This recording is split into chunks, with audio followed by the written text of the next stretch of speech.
Yo, hello everyone, and welcome back again to a brand new video. In today's tutorial, guys, I'm going to show you how you can remove the Mailchimp logo from any footer that you have within your template in this application.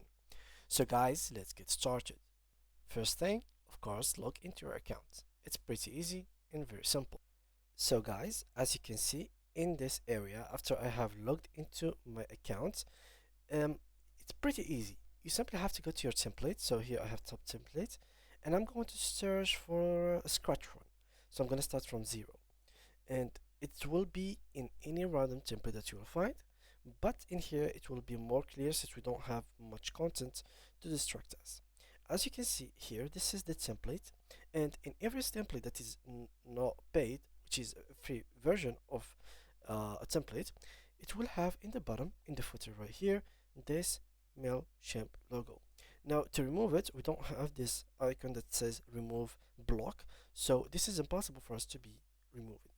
What we could do to actually remove it is pretty much getting the premium version or getting at least the free trial.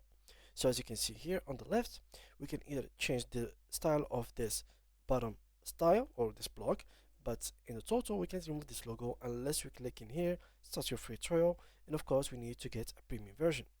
Now we have to get one of these three: essential, standard, and premium. And once we get one of these and try the free trial for 14 days, we'll have it removed for 14 days as long as we have the free trial on. As long as this free trial ends and we don't pay anymore, this will be coming back into our footer. So this is how you can remove the Intuit Mailchimp logo from the footer of your template.